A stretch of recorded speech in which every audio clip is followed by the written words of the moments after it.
Hello and welcome to Undercommon Taste. This is a podcast where we create and discuss homebrew content for tabletop RPGs. Cry havoc, and let's slip the hounds of war. I'm Ian Woodworth. I'm joined by my co-host James Daly, and today we are talking about beasties and folklore. Woohoo, beast critters. Specifically, dogs and cats living together, mass hysteria, Yes. So we are working our way through various creatures and cryptids from folklore, and this week we are deciding we're going to go canine heavy today. Specifically talking about things like the black dogs and yeth hounds and cat sith. Right. And with these, we are going canine heavy because you find more of these canines more in lore. We will talk about the various felines. Particularly, again, we are focusing right now on largely Britain folklore, a little bit of Western Europe. They do have some cat lore we will touch on. It's not near as prevalent. And generally, it was just, you see a cat, there's probably a witch involved. Probably. There are some insect critters. That will probably be a whole different episode in its own right, and that tends to be more along the lines of something like Mothman, which is definitely North America. Yeah, that is definitely an American cryptid. Before we get started, I'm going to go ahead and do a little bit of our social media stuff, mainly because we were recently on another podcast. Woohoo! Yeah, we got to be guests on the podcast Some Patches Required. SPR is a video game-centric podcast talking about the video game industry and different aspects of game design and different issues within the video game industry. And they had us on to talk about D&D and the influence of tabletop games on video games and vice versa. Yes. It was a wonderful episode. I put a link to it in our show notes last week, but I didn't have time to record a little blurb to put in at the beginning of the episode. So this is us talking about it now. No, that was actually a lot of fun to record. And again, and I've mentioned many times that I had seen kind of on the outskirts people playing various tabletop games, but never actually got involved. And so for me, getting into role-playing games and tabletop games, I really did come in from the video game end of tabletop gaming. I did too. The first time I heard somebody talking about D&D, I still remember it. I was in the band room after we had finished rehearsal for the day, and a couple of friends were talking to each other about their home D&D game. And this would have been around that transition between second to third edition. Okay, yeah. So 2001, 2002, somewhere in that range. And one of them had mentioned that their character had died in the last session. Quote, because they went to fight God, he knocked me off the platform and I forgot I had boots of flying.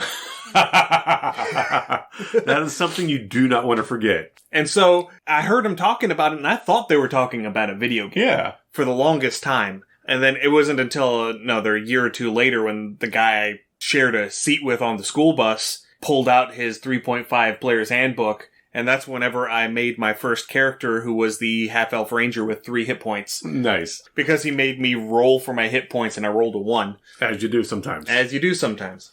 Anyway, getting on. If you have any comments, suggestions, or ideas, please feel free to send us an email, undercommontaste@gmail.com, or send us a direct message through our Twitter account at UCT Homebrew. You can also find us on Instagram, Facebook, TikTok, YouTube, Twitch, and Mastodon at Undercommon Taste. We're on Patreon, patreon.com/Undercommon Taste. That's where all of our write-ups are. We are currently working on more stuff to fill out that page because I have been on a bit of a hiatus because life's been busy, yo. It happens. And definitely go check out Some Patches Required. They're great guys. The show was a ton of fun. Yes, thank you again to Zach and Aaron for inviting us on, even though it took us 4 months of back and forth to finally schedule the time to sit down. And then it ended up being another 3, almost 4 months before the episode got out. We had a whole big section on us talking about the OGL near the end of it that ended up getting completely axed because it was a moot point. Right. But yeah, so it was a wonderful experience. All the respect to those guys. Yes. Please go and check out their show. Absolutely. We are on Discord. You can find a link to the Discord in our show notes. We are also on undercommontaste.itch.io. I always get those two flipped. That's where you can find our liminal horror adventure Beneath the Lake, and you can find my solo RPG Forever Home, where you have to deal with the ghosts of a home that wants to keep you warm for the rest of your life. Yes. If you want to find our other podcasts, you can also find those wherever you find your normal podcast at. We're on Apple, Spotify, iHeartRadio, Google. Just search Undercommon Taste. As always, rates and reviews definitely help because that helps increase our visibility and it makes it easier for people to find us.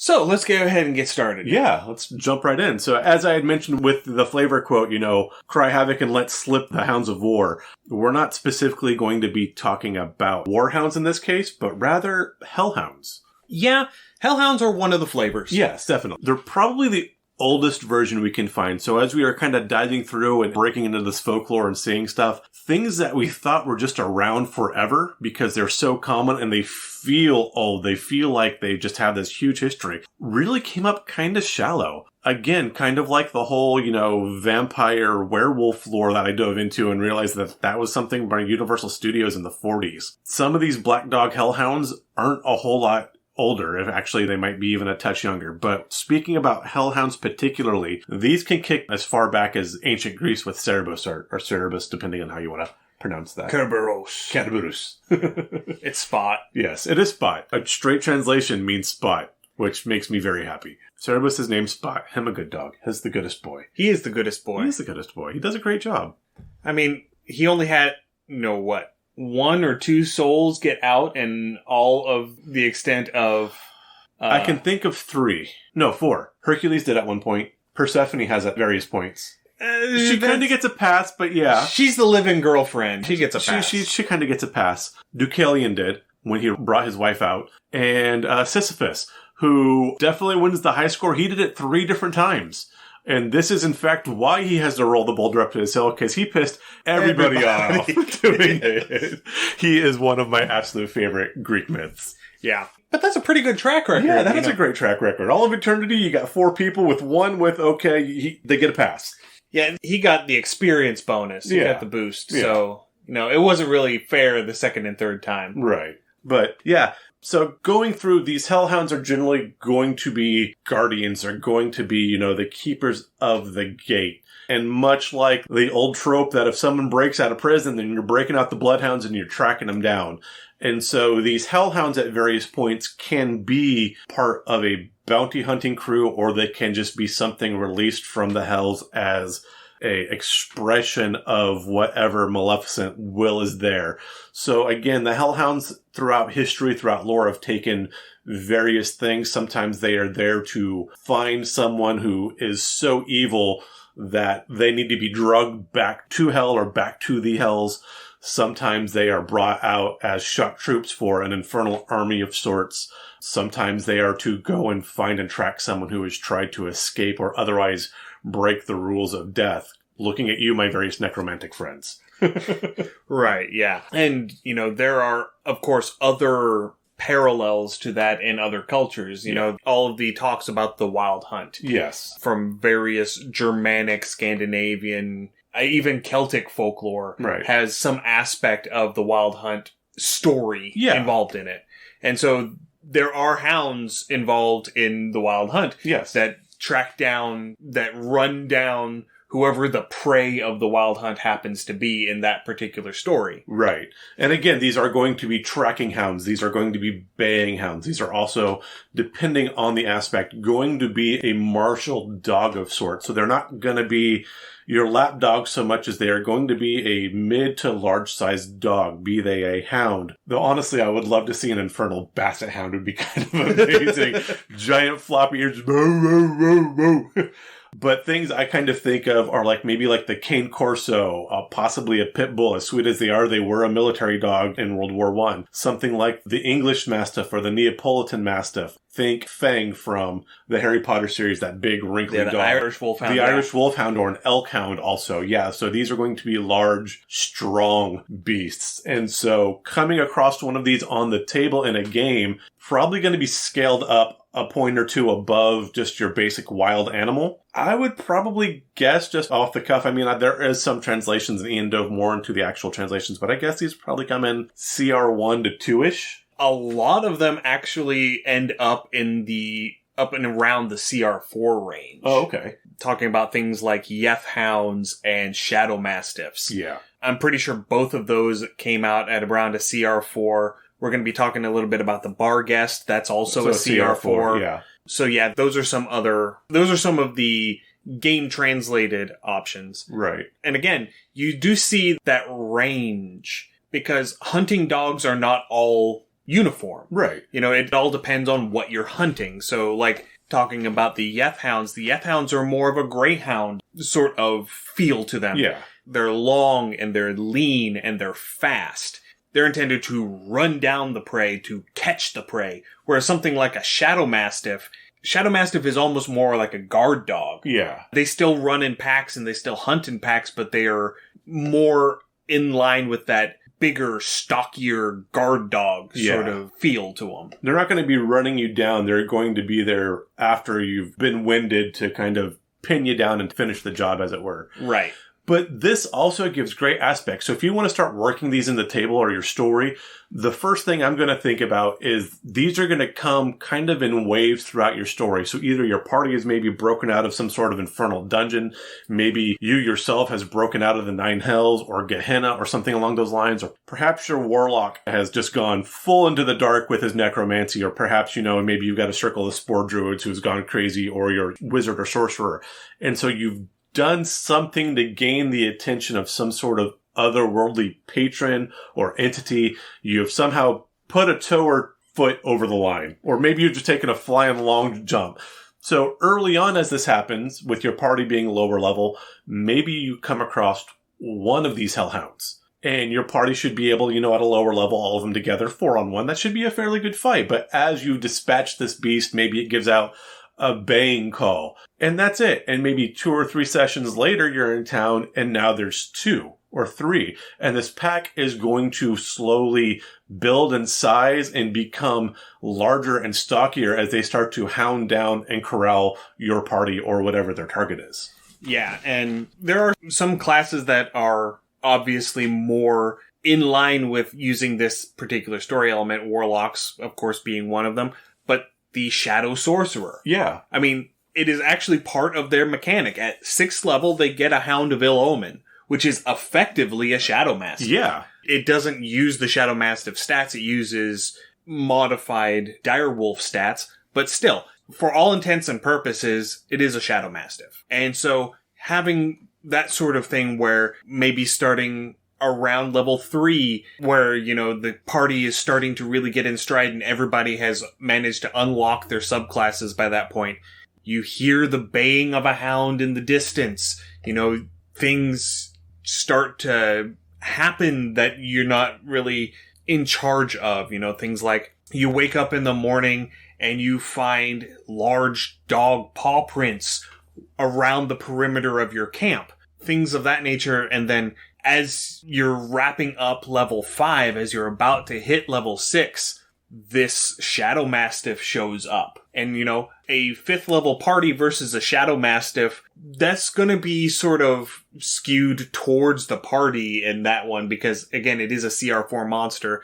But having it be sort of a thing where it's going to be a harbinger. And that's the thing that kind of builds anticipation with the party. Oh, yeah. And then after they go through and have to fight off this Shadow Mastiff, it ends up coming to heel as the Shadow Sorcerer's Hound of Ill Omen. Oh. And that's how they get that feature at the end of that bump up to level 6. I like it. Again, that's going to take a huge amount of pre-prep, and it's going to take a decent amount of conversation, planning with the party, and a lot of buy-in. But I think this is one of those instances where if you communicate it with your party that this is what you're attempting to do, if you have good players, they will facilitate that story. I mean, I would totally buy into that story because, that's going to be, it's so much better than, okay, I leveled up, I get this, okay, great, it's all on paper. If you can add story or game elements to why you've leveled up or how you've gotten your new ability or items, that always makes the game so much more immersive, and I am a huge fan of game immersion. I was going to bring up another way, even if you have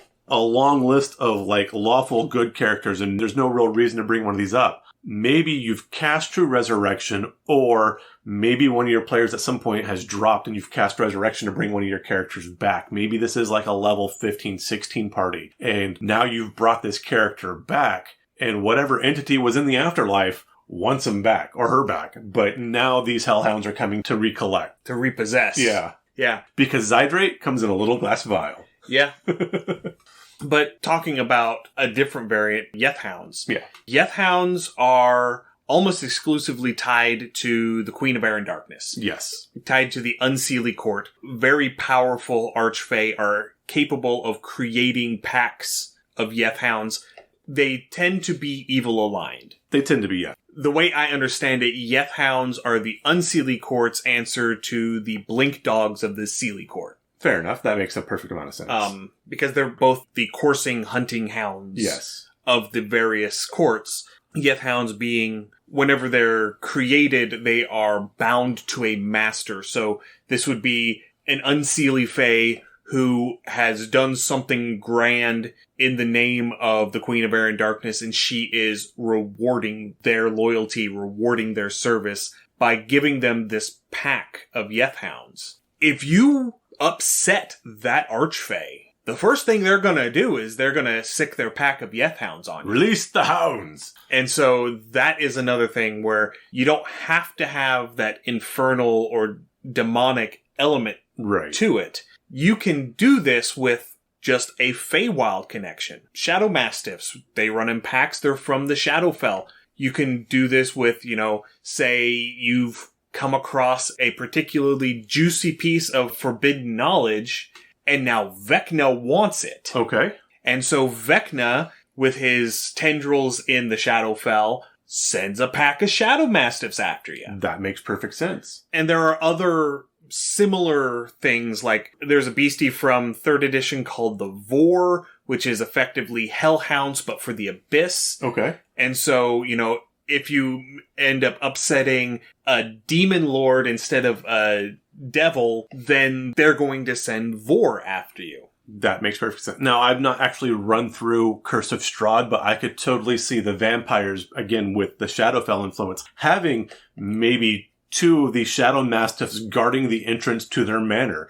And so this would be one of those points where you're going to want to have your players kind of do some research before, maybe do some investigation checks, maybe try to find way. So yeah, they can approach the front door and deal with these big old puppies, or maybe there is a secret passage through the basement or around, or a key or a back door or some way to distract the hounds, the dogs, whatever. You could use this to kind of build up and do more of that RP versus just all combat rules. Right. Now, we ended up going straight into game lore stuff. Yeah. Let's talk a little bit more about the actual folklore. The folklore? Behind some of these. So again, with these, it's really strange because some of them, like I said, the hellhound itself, the concept of the hellhound, goes fairly far back, but it's all really surface. Yeah, there's hellhounds and they guard the gates, and sometimes they're part of an infernal army. And that's really it. Otherwise, they are omens. You talked about the, what was the term for the shadow sorcerer, the Hound of Ill Omen. Yeah, the Hound of Ill Omen. That describes them personally, particularly with something like the barghest. The barghest itself was an omen of death. If you fully saw the barghest, like just full on, hey, look, there's a barghest, you were dying within a day. If you saw like the ear or the head or maybe the tail of the barghest as it went past a corner, you were probably dying within the month. So these were an omen of death and of disaster coming through. The Black Hounds, again, kind of like an ill omen, they tend to be a lot more modern. Anything I saw with them, they were also related with witches. So again, going back into game mechanics, probably something like with a Coven of Hags or a Witch's Coven in general. But this is going to let you know that something is not quite right where you're at with your location. And so that's what they were. When things started kind of going creepy, weird, and wrong, people started claiming to be seeing these black dogs or these different kind of hounds. Yeah, and there are a few instances of black dogs, black hounds throughout English folklore. Right. Most of them are 16th century or newer. Right. There are a few that ended up, I got real excited seeing this whole big list of them, and then I clicked through and they're all like, 1960s. Yeah. Again, 1960s, you have the whole Summer of Sam. I forget the Son of Sam. It was the Son of Sam killer during the 60s. I forget. I think the dog he said named was Davy, and apparently this dog had talked to him. And a lot of black dog stories kind of came up from that whole scenario I know of, at least in Western U.S. lore. It's one of those things where one person sees them, then another person, then another person. It almost becomes a point of mass hysteria. So I could see points of where an inquisition would get called in, people would start seeing, and I'm using air quotes with this, these black dogs, either to point the finger at someone else so they're not going to get in trouble, or to be like, oh yeah, I knew something was wrong the whole time because I saw a black dog over at Betsy's house over there. Just because, again, kind of like that whole Salem witch trial feel where everybody just starts pointing the finger and accusing everybody, though there might not be any actual real evidence. Yeah. You say Salem witch trials, the German witch craze. Yeah. You want to talk about something that put the Spanish Inquisition to shame. Yes. I mean, there are documented accounts when the witch craze would sweep through a town, and by the time everyone is done, pointing fingers and executing witches, there's only like 2 women left in the entire village. Talking about hundreds of people being executed as witches within a town. Right. Over the course of a few months. Yeah. It's absolutely insane. The Inquisitions, in Spanish, I'm using the term Inquisition as a catch-all for all of the Inquisitions, they're horrifying. They are really a dark and grim, but very curious aspect to look at psychologically. But yeah, so talking a little bit about the Black Dogs and what I read, the barghest, from my reading, is classified as a specific black dog. Yes. And one of the things that they all seem to have in common, they almost always show up at night. Yes. So you're never going to see them in the daytime. A lot of them are explanations to explain away mysterious deaths of cattle or people. Right. They're almost always described as having a fear-inducing baying or howling. Yeah. The Hound of the Baskervilles is one instance of a black dog in a more modern literary context. Right. So that is something to keep in mind. And there are various dog-like creatures in TTRPGs that will take several elements, but not the whole thing. Right. And then just sort of mishmash them to get a different flavor. Yeah. Because, I mean, like Ian said, they do all have kind of the same base feel, but you can sit there and piece and part out and kind of direct that whichever direction you want to go. And you should, especially if you're going to use them as a pack dog or a hunting dog or eventually a war dog. Now, going back and talking about the barghest, one thing that I really did find interesting was breaking down the etymology of the name. And so, gust meaning geist or ghost, and bar, they said, could possibly mean like town or center, or it could be a pronunciation of bear. So a bear ghost. And so if you've ever seen a black bear, a small to juvenile black bear is going to be about the size of a large dog. And you talk about this terrible baying. Well, what if instead of baying, it's an outright roar? And so you didn't see a black dog, you saw a black bear. Would be kind of terrifying and kind of awesome, I think. So I enjoy bears as much as I enjoy moose and geese. And so I think spirit bear just tearing stuff up, devil bear would be kind of awesome. Right. And as you said, it can be a cognate from the German. It's really not 100% clear. A couple of the options include Berggeist, which would be a bear ghost, or Berggeist, so a mountain ghost. So it's a ghost that lives up in the mountains and then it comes down to eat and then it goes back. I mean, because a lot of the accounts talk about livestock that has had its throat ripped out and then left. Yeah.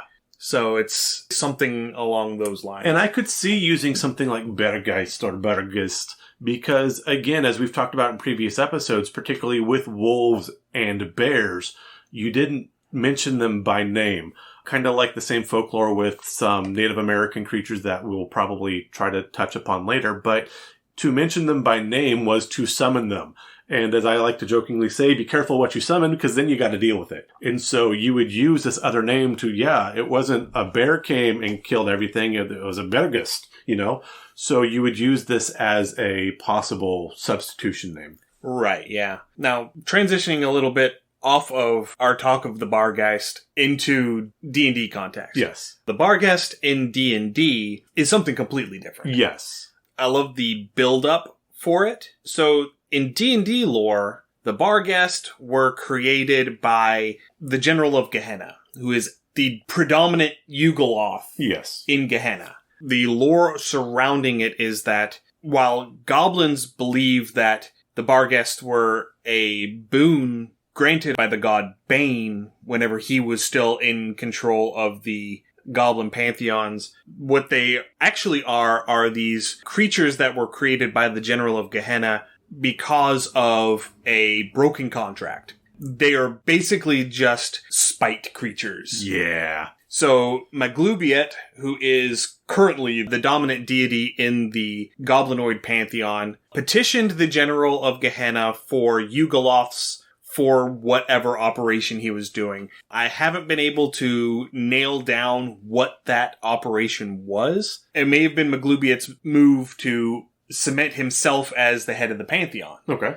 That seems like something grand enough to where you would want the outside help. Absolutely. But it could have been something as simple as, going to fight Grumsh over something, wanting some particular juicy portion of the battlefield and really just wanting that extra muscle To punch take through. it. Yeah. So Maglubiet makes this deal. The General Gehenna sends the Yugoloths. A bunch of Yugoloths end up getting killed in the whole operation. And when it comes time for Maglubiet to make good on his half of the deal, he reneges. Never trust a Gavos. He decides that he doesn't want to fulfill his side of the bargain. And so, the General of Gehenna makes the barghests, which they're a shape changer. Yes. They're capable of going between a goblin form and a wolf form. In some of the older editions, they also had a hybrid form like a proper natural lycanthrope would. Yes. But in 5th edition, it's one or the other. They don't have a halfway. You can always tell a barghest in their goblin form as opposed to a normal goblin because they tend to have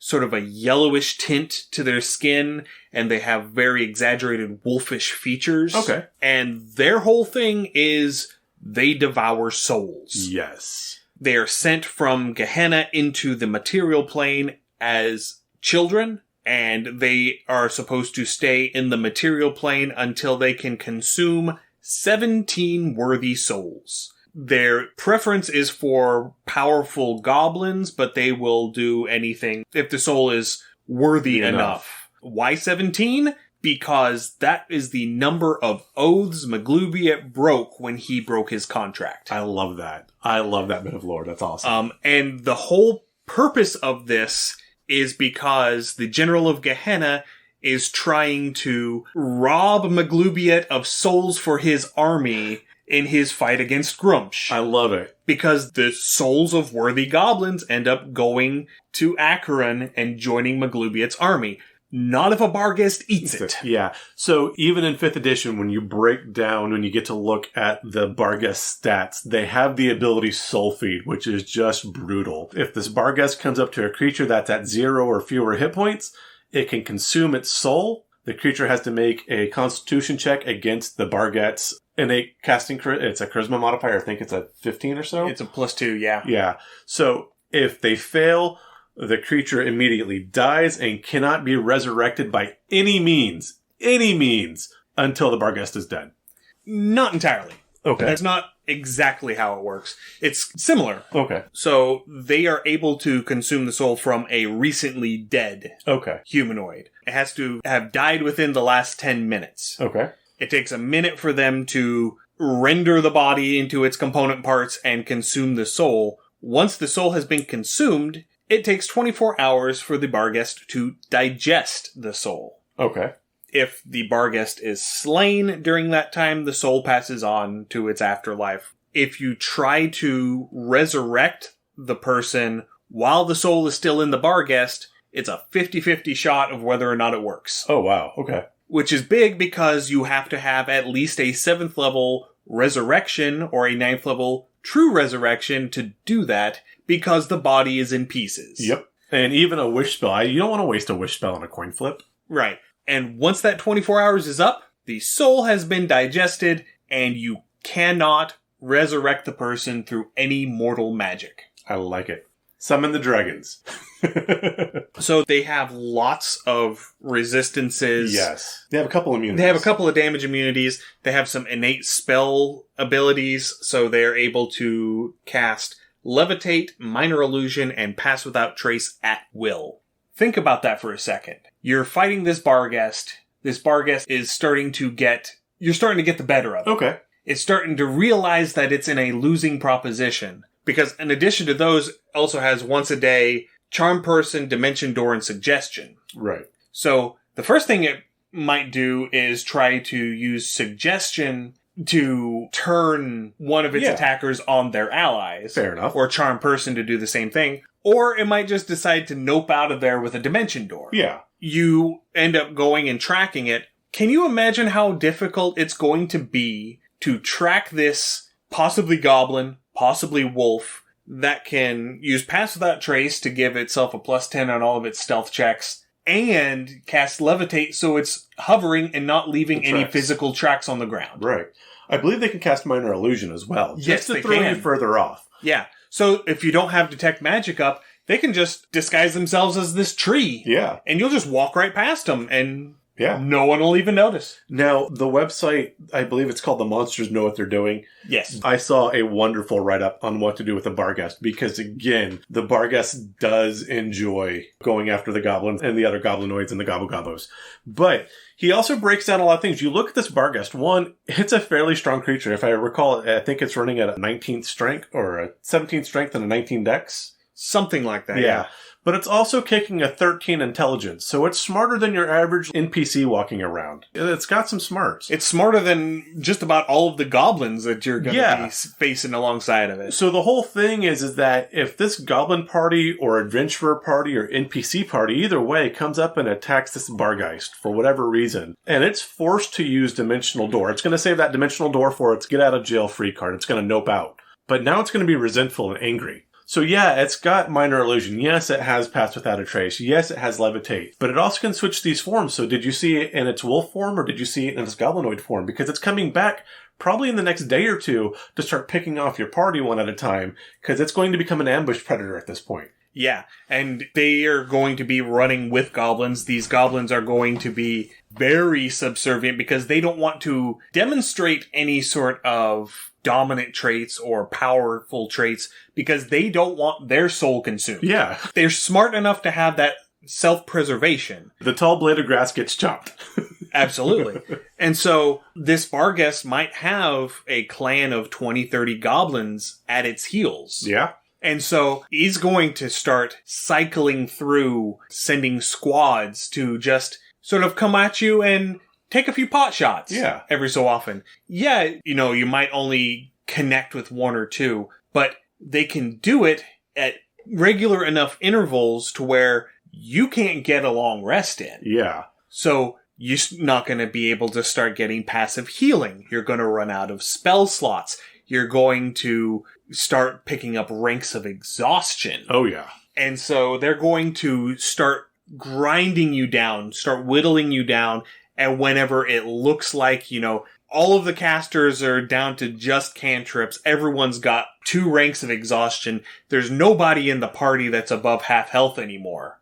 That's when he's going to show up with 10 of his little buddies, and he's going to have a heyday. I like that. I was envisioning a couple different scenarios. Either one, they would come back solo and, like I said, just kind of constantly nip at your heels. But yes, if they did have this cohort of goblins with them, they could guide you to the ground that the barghest chooses. And as Ian says, with Minor Illusion, maybe it is a tree. So you're in the middle of this fight with this group of goblins. The goblins to it are going to be largely expendable. So it's going to wait till the most opportune moment, break that illusion, come and hammer 1 or 2 individuals in the party just super hard. And as soon as you notice it, Dimension Door out. Yeah. Or, because it has, Levitate and Pass Without Trace. Right. It's going to be real easy for it to just linger up in a tree, 10 feet up, cast Minor Illusion on itself to make it look like some foliage. Oh, nice. Drop bear. Yep, drop bear, exactly. So the party goes by and he drops out of the tree and lands on the cleric at the back of the party and mauls him. The tiny halfling. Yeah, gets in one good round of attacks and then dashes away. Right. And again, depending on how you want to envision this barghest, it is intelligent. It is strong. So It's intelligent enough to have personality. Is it spiteful? Absolutely, it's spiteful. So, I mean, again, is it more, I want that insecure, I'm going to kill everybody now, or I'm going to make you suffer because you insulted me. You dared raise your hand against me, and now your life is going to be long but miserable. Yes. I am going to take away everything that you have ever loved and cared for. Yes. One piece at a time. Yes. And so these would make, especially if you're planning on branching a 3rd to 5th, maybe to a little more mid-range and get up to like level 10 to 15, these really would make a great reoccurring villain or even a lieutenant to your BBEG because they can easily escape, they can come back, and they can constantly hound your party. Yeah, especially if your big bad for your campaign happens to be a Yugoloth. Oh, yeah. You know, having an Arcanoloth at the top of this whole food chain. Oh, nice. Because then now you also have a Yugoloth, a very powerful Yugoloth, who is a powerful spellcaster. Oh, nice. That this barghest is answering to. Now, for some variants, in 3rd edition, there was a greater barghest. Ooh. So they were bigger, they had more hit dice, they had more hit points, they had bigger batter attacks and all. But they also had additional spells that they had as innate spells. They had Invisibility Sphere. Okay. Which basically says, me and all of my friends within 20 feet of me are now invisible. Nice. Mass Bull's Strength. Ooh. So you buff everybody's strength. Okay. And Mass Enlarge. Oh my. Because it's not big enough already. So now, this was really important back in 3rd edition whenever small-sized humanoids had penalties on their attacks didn't do as much damage. Now, everybody. All of these goblins are now medium-sized creatures. Okay. Any hobgoblins that are with them are now large-sized creatures. Any bugbears that are with them are now huge-sized creatures. Right. And so you end up having this much more powerful strike force that just is able to swing way above its weight class. Absolutely. And it can hide them all in this invisibility sphere until they get close. Right. And then surprise chaos. Right. Oh, I absolutely love that. There's another really fun mechanic with the barghests. Like we said, they have a bit of immunities and resistances. So again, they're resistance to pretty much any kind of physical, non-magical attack. That's bludgeoning, piercing, and slashing. They are resistant to fire. Makes sense. They're resistant to cold. Makes sense. They're immune to poison, and they're immune to, stun effects, prone effects? There's another effect they're immune to. But what's really interesting with this barghest is it has one massive chink in its armor. Absolutely. If you can get a barghest in an area of fire that is at least 10 feet in one dimension, and it's not able to get out of that fire at the end of its turn. The start of its turn. Oh, at the start of its turn, yeah. So if it starts its turn in this fire that is at least 10 feet wide in one dimension, it is instantly banished to Gehenna. Poof. This said, the barghest is going to see your casters, and it's immediately not going to like them. And another thing is that this doesn't hold for things like Fireball. Right, or Dragon's Breath. Because they are instantaneous effects. They don't have a duration. Right. But something like a Wall of Fire would absolutely do it. Yeah, I could see that. I could see if you really wanted to kind of maybe forewarn your party and kind of give them some clues without giving them clues. Maybe give them a couple of flasks of alchemist fire. You could do that. I could see that as a potential, kind of see if how they could work with it. I do like giving the party just random tools from times and let them see what they can MacGyver. Yeah, because mundane fire will do it. Yeah. They just have to get the fire big enough and then get the barghest into it. Right. So I'm thinking a couple flasks of lantern oil and an alchemist flasks and some really good throw rolls. Or, just find a way to lure this barghest into a barn. Oh, yeah, and burn it down? And just burn this barn down on top of it. We don't need no water. You could probably do the same. Well, no, a pitfall trap wouldn't work because it does have that, wonderful levitate ability. So, yeah. Yeah. And another thing that I forgot to mention, they're also telepathic. Yeah, there's that too. So they have telepathy out to 60 feet, and because they have this Yugoloth origin, they are able to speak not only Common and Goblin, but also Abyssal and Infernal. Yeah, just because. Just because. And that could be another way to torment the party. Further torment the party is, they're hiding in the vicinity. They're hiding 40 feet away. Right. And they target the person who is on guard duty that night, and they just start, putting lines of abyssal or lines of infernal through their head. Oh, I like that. Especially if it's like a paladin. Oh, nice. Yes. I was going to say, yeah, if your party has any kind of like inter-party conflict dynamic, or if your player has done something maybe far outside of character, start throwing in questions for the psyche of this character. And again, this builds character depth. And so now, is it this character's conscience working at him, or is this barghest needling him?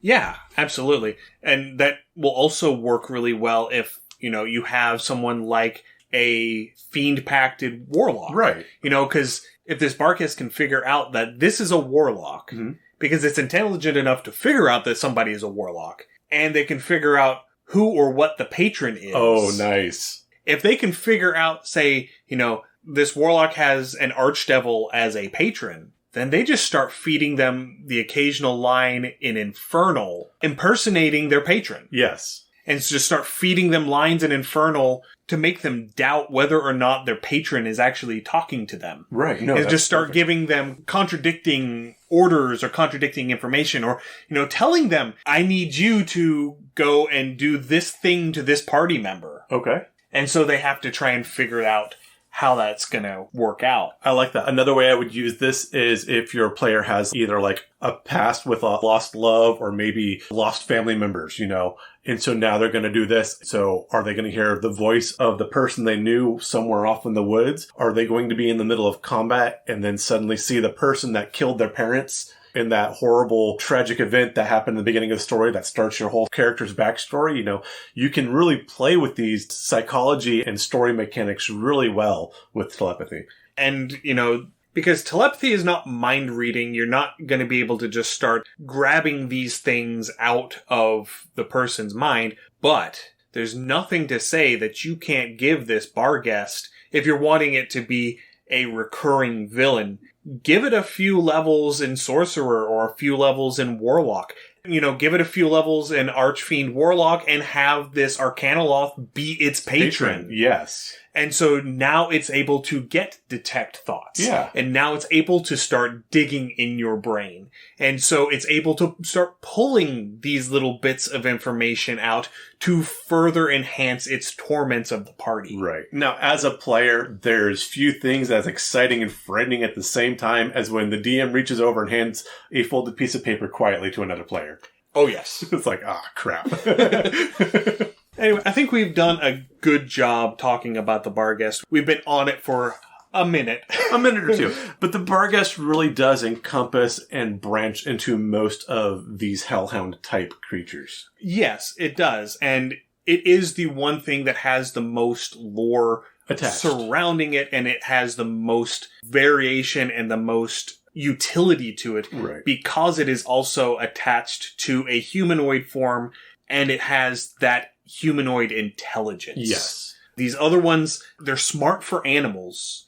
I mean, most of them are rocking around an intelligence of 6. Yeah. Which is super smart for a beast. Yeah. I mean, most of your beasts are rocking, between 1 and 3. Yeah.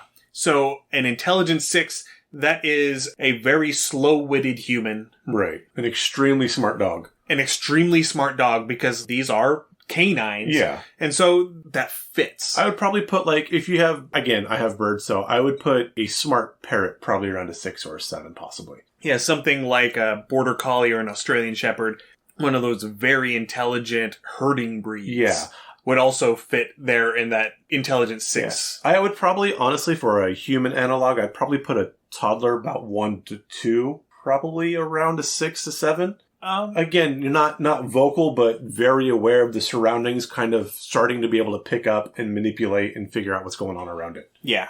So, talking a little bit more about some of these other Black Dog adjacent monsters in D&D. Okay. One of the ones that we've already mentioned is Shadow Mastiffs. Yes. In lore, the nefarious organizations, the various cults, I think the cultist of Shar, especially, the goddess of darkness, have a ritual to summon Shadow Mastiffs, and they'll summon them as guard dogs for their temples or their holy sites. Other evil humanoids will summon them as guardians for their layers for their strongholds because they are able to meld into the darkness. They are literally able to go invisible in dim light and darkness. Yes. And the only way to reveal them is with sunlight. Okay. Or, a magical equivalent, which would be the daylight spell. Yes. I mean, that's burning a 3rd level spell slot just to be able to see them. Things, yeah. So, I hope a character has blind fighting. And there's a more powerful variant called the Shadow Mastiff Alpha, which has, better stats, more hit points, but it also has an ability where it can howl. Okay. And everyone has to make a wisdom saving throw or they're frightened. Everyone in 300 feet. Okay. Which is a big area. That's a huge area. That is far more than most maps. And that's, one of those things where you hear that and now you don't want to go where they're guarding. Right. Because when you're frightened, you can't move towards the source of your fear. Correct. And they may not be able to see the Shadow Mastiffs, but they could hear it came from that away. That door over there. Yes. This baying howl came out of that door. I don't want anything to do with that. I'm going everywhere but there. Absolutely, yeah. And again, as I mentioned, you can reveal them using daylight, sunshine. While they are in sunshine, they actually have sunlight weakness. Okay. So they have disadvantage on all attack rolls, ability checks, and saving throws while in sunshine. Okay, and that makes sense. Moving along, the next variant that is very similar to the Shadow Mastiff are the yeth hounds. The yeth hounds are fey in origin as opposed to being from the Shadowfell. They also travel in packs. They also have this sunlight weakness. Their weakness to sunlight is more substantial than even the Shadow Mastiffs. Really?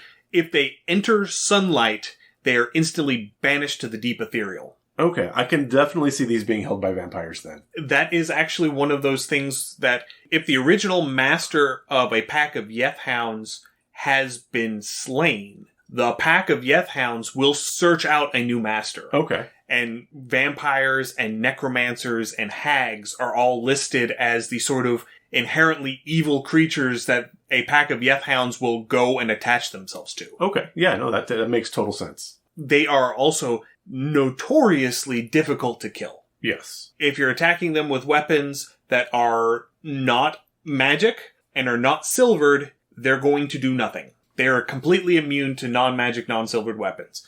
They don't have any resistances to different types of magical damage. But if you throw a couple of yeth hounds early on as sort of a, you're not supposed to be here. Right. Just to drive the party out of an area. That's like when I was playing, Fallout 3 and you come across that first super mutant or two and I was like, oh, maybe I should go back this away. Bye. And going back and talking a minute about the sunlight, they will never willingly enter sunlight, even if it means they die. Okay.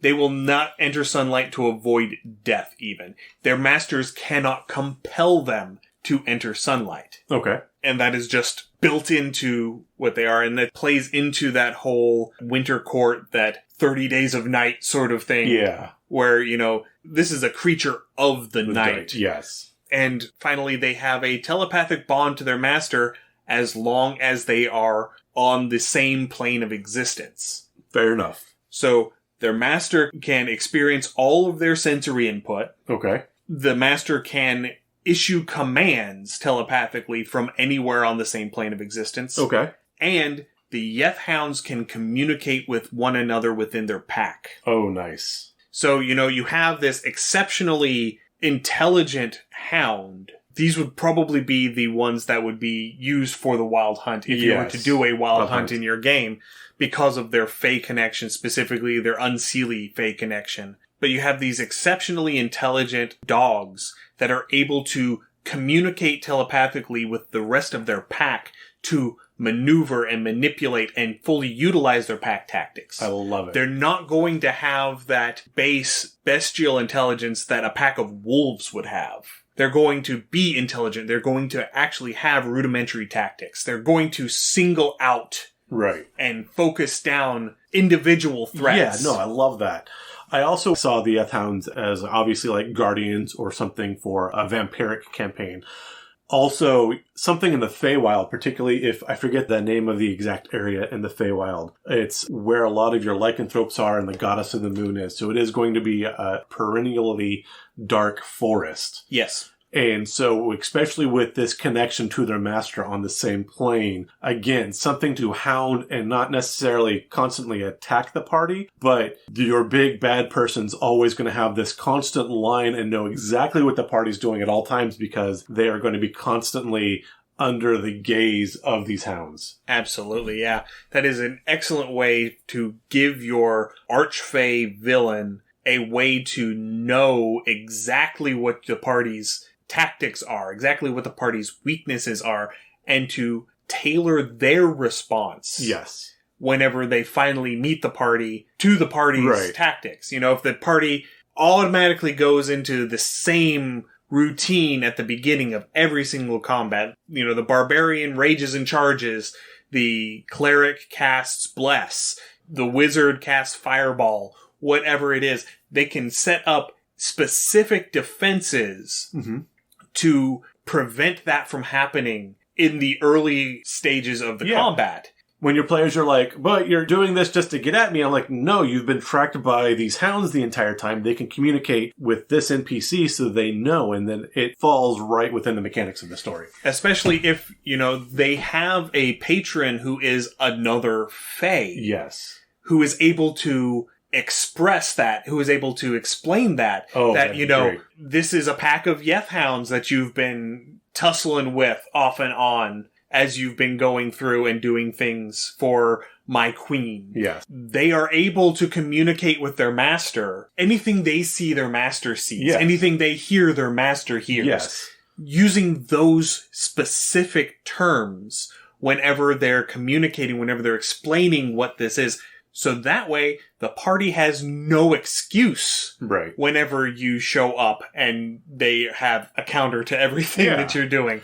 That said, if you've got a really good party, a party with a lot of table experience, or just maybe they're quite clever, maybe they get this warning about the yeth hounds and that the master hears and sees whatever so they do follow this pattern every time until they can finally hunt out and eliminate those yeth hounds, and then once they're gone, they knowingly change their tactics. That is absolutely an option. All right. We did mention at the beginning of the episode talking about cat sith. Yes. Cat sith is an Irish cat creature. It was also brought into England in certain English folktales, I think surrounding the King of the Cats. Yes. The cat sith was a dog-sized cat, all black except for a white spot on its chest. Kind of like a tuxedo cat. Kind of like a tuxedo cat, but without any of the white on its face. Yeah. But that was the visual for what a cat sith was. And their thing was, if they were to walk across the body of the deceased before they were buried, the act of them walking across it would steal the soul from the body. That was the whole reason behind the long wakes the night before the burial. Okay. You know, you didn't leave the body unattended. You kept a watch on it to make sure that the cat sith did not come and walk across the body and steal the soul. Fair enough. It's also why you didn't have fires in and around the body, because the cat sith was drawn to warmth. Yeah. It's a cat. Yeah. It's going to want to curl up in that nice, warm, cozy space.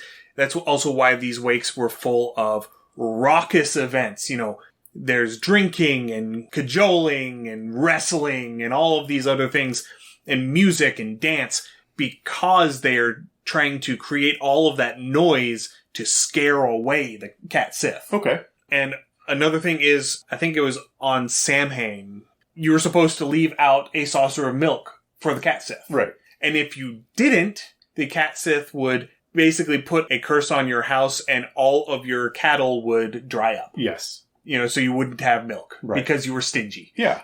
Because, I mean, cat sith is a cat and cats tend to be assholes. I love cats. Cats are assholes. That is very true. There is another cat spirit that we have talked about a little bit called the grimalkin. If you've read the Dresden Files books, cat sith is the pinnacle of the grimalkin. Well, being the king of the cats would make sense. Yes, but technically they are two separate things that just happen to be cats. Yes. Happen to be very large cats. Grimalkin is actually an archaic term specifically meaning a gray cat. Yeah. And as you mentioned, in the 16th through 18th century, grimalkin became synonymous with a witch's familiar. Right. You know, a witch would have a cat.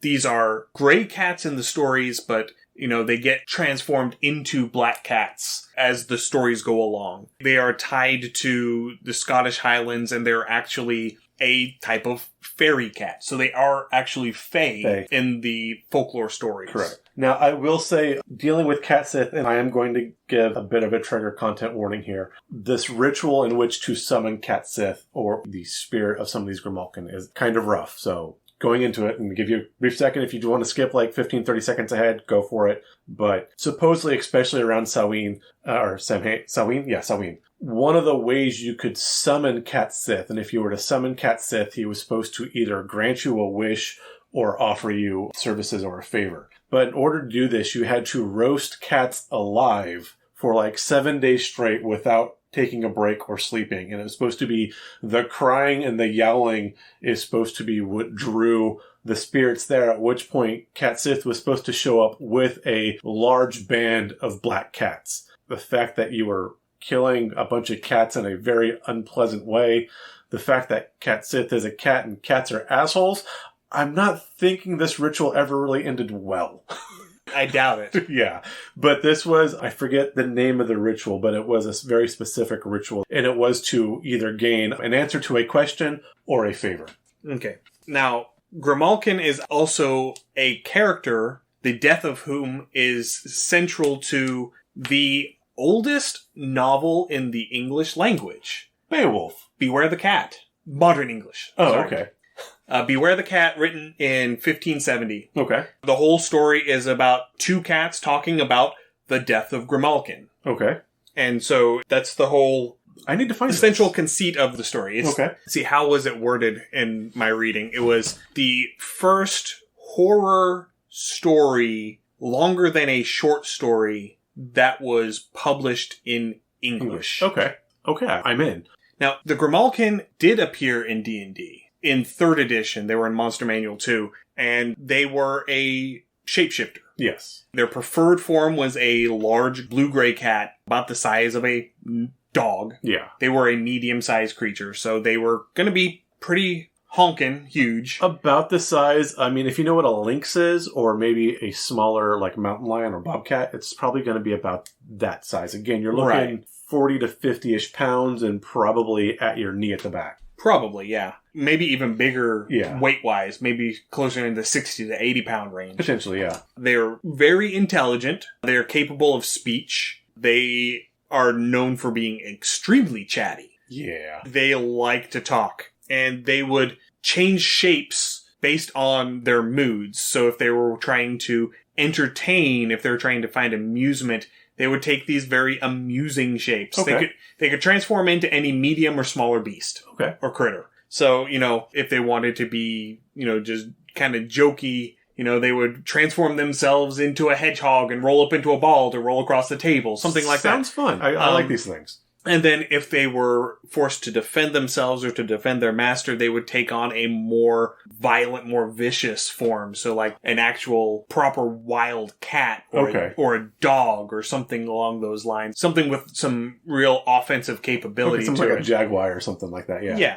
And they imprinted to their master. Okay. So they would keep with their master, you know, 1-to-1 for the entirety of their lives. Okay. And they were known for being extremely loyal, and they were actually sought after for that purpose. Okay. I mean, because, you know, if they see somebody breaking in, you know, to steal their master's stuff, they have the intelligence not to just, you know, go and attack this party of 6 or 7 people. Right. But they're going to tag along behind and very loudly just chatter away, just completely blowing any sort of subterfuge that this party is undertaking, and just talking really, really loud until the guards overhear it and come to investigate. I could see that. I could also see something along the lines like maybe they shapeshift into a mouse or even some sort of insect and hop into one of your bags. And so, like, I got a bunch of stuff. Is the plate talking? Is the bag talking or what? Or maybe it's just waiting for a good opportunity to, you know, hey, look, I'm an elephant. I mean, nothing as big as an elephant, but, you know, you're unloading your bags and all of a sudden you stick your hand in and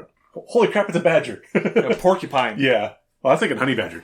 Now, I'm thinking, they reach into the bag and they transform from a dormouse into a porcupine. And now you've got your hand in there up to the elbow. Full of quills. And it's all full of quills because they've grabbed a hold of it. Right. And now it ain't letting go. Yeah, I like it. And the last thing about the grimalkin is that they have empathy. So they can read the surface emotions of anyone they come into contact with. Which kind of a cat trait. Yeah. And that helps with they're very loyal. They imprint to their master. They will eventually, as they stay with their master for longer periods of time, they will start to adopt the traits and mannerisms of their masters. Okay. So that lends into that. They can literally read the room. Okay, yeah. And pick up like, oh, this person is feeling a little down. I'm going to turn on the amusement factor and I'm going to cheer them up. Okay. This person is very angry. I'm going to be a very docile sort of thing to try and calm them down. I would love to see, we've talked to these and generally in a hostile manner. And again, because these are going to be monstrous creatures, generally things are going to fight on the table. I would love to see a grimalkin bound to the stereotypical kind of ditzy, slightly batty wizard, maybe like Merlin from the animated Sword in the Stone. I had that. Yeah? Okay. In our all-nighter game. That was the session I missed, I think. Yeah. With Mr. Whiskers? Mr. Whiskers. Mr. Whiskers was a grimalkin, yes. I missed Mr. Whiskers. Yeah, I missed that session, unfortunately. Yeah, you weren't there for the reveal, but yes. Mr. Whiskers is my what? Indeed.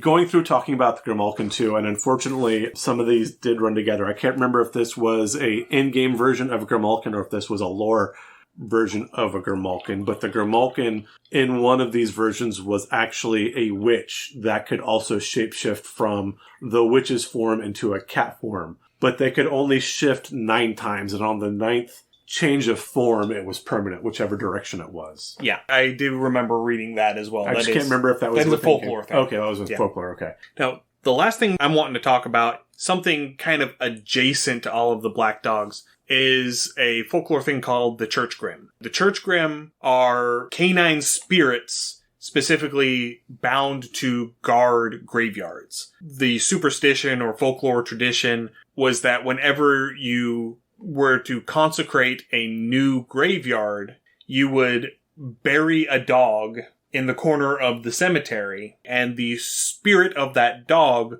would be the guardian of that cemetery, because whatever the first living thing buried in that cemetery was, their soul, their spirit was bound to that place to guard it. So they didn't want to bury a person first. Fair enough. So they would bury a dog in the corner, and that dog's spirit would act as a guardian for this space. There aren't really any good analogs to the Church Grim in D&D. You have lots of different incorporeal spirits, ghosts and wraiths and banshees and all that. None of them really fit the bill. But that's okay, because we're a homebrew podcast. Woohoo! And so I sort of put together how I would construct a Church Grim. Okay. Just going off of specifically a dog spirit guarding a cemetery. Okay. So we're going to start with the stat block for a Shadow Mastiff Alpha. Okay. We are going to change its damage resistances, damage immunities, and condition immunities from those of a Shadow Mastiff to those of a Ghost. Okay. In order to give it the incorporeal stuff. I like it. So it's going to be resistant to acid, fire, lightning, thunder, and non-magical weapons. It's going to be immune to cold, necrotic, and poison.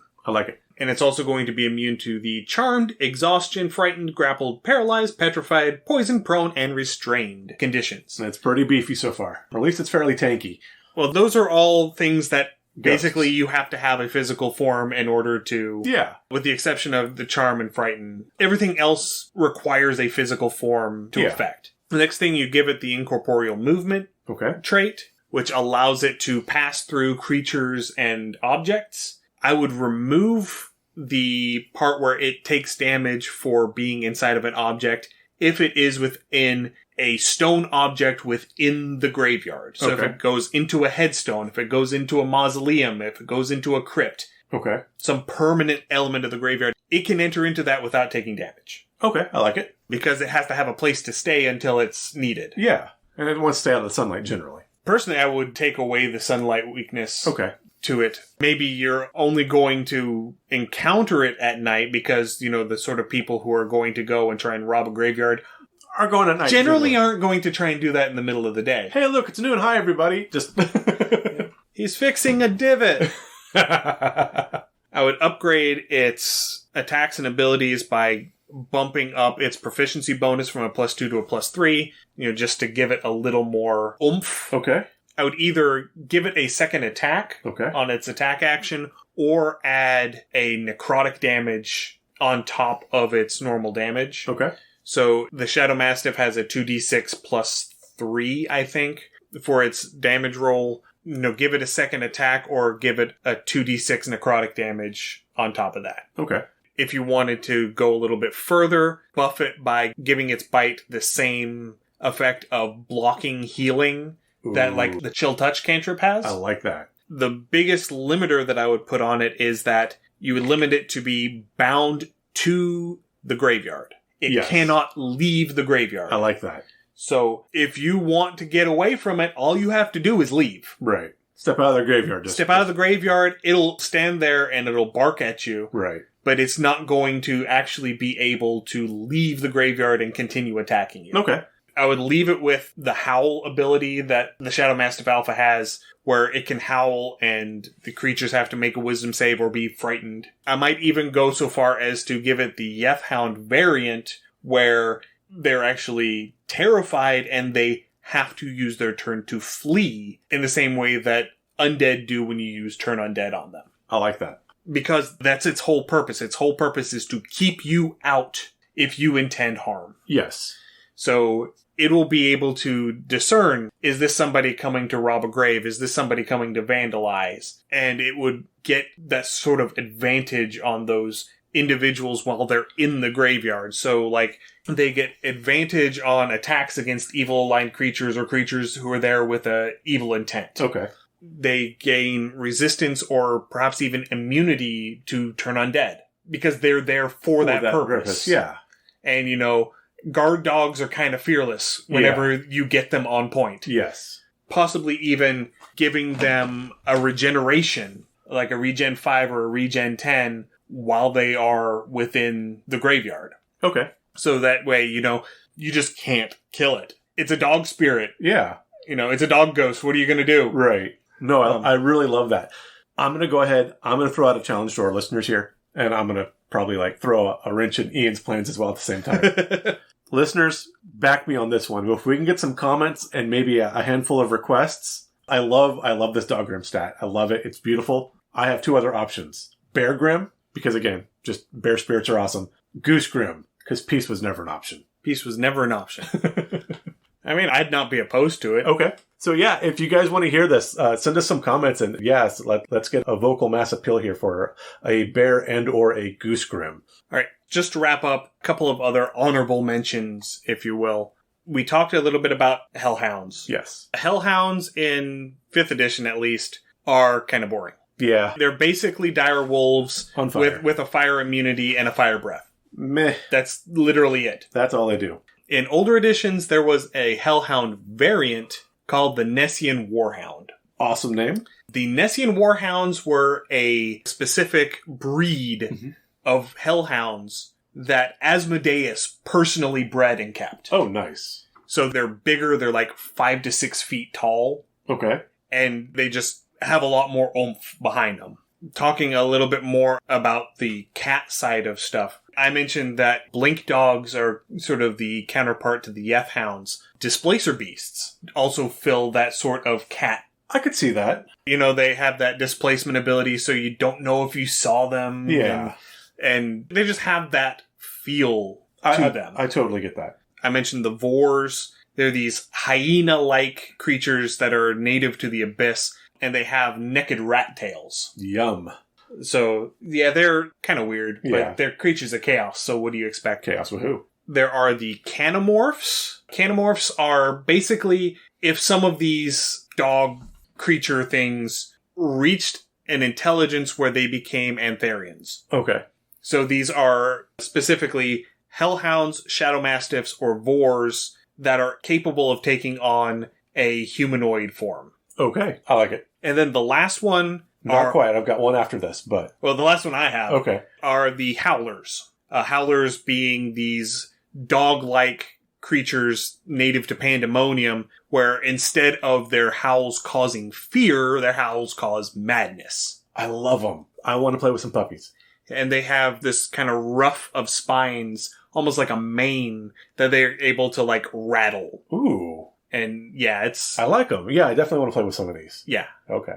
All right, so you have one more. Yeah, I've got one more, and this is solely on the lore end. This is a callback to, I believe it was our Christmas of 2021. But, and again, we are stretching a little bit outside of the UK and England, but we have to mention the Icelandic Yule Cat. I knew exactly where you were going. A giant kitty that eats the children who don't get clothes. Yep. Yeah, that would do it. Yes, it would. Especially, considering the Samhain connection. Yes. Of, you leave Cat Sith a gift at Samhain, and I don't do bad things to you. Yeah. You give your kids new clothes. And I don't do bad things to you. And then the onus is actually on the other person to wear the new clothes. Exactly. Because if you get new clothes and you don't wear them, Yule Cat's going to eat you. Exactly. So, yeah. So you got to wear that scratchy Christmas sweater. Yep. All right. I think that pretty well does it for today. Yeah, that wraps us up. This was a lot of fun. Yeah. As you may have been able to tell, we didn't really have a whole lot of structure going into this one today, but I think it came out all right. It did, yeah. So thank you, everyone, for listening. Stay safe, and we will see you again in 2 weeks. Happy gaming.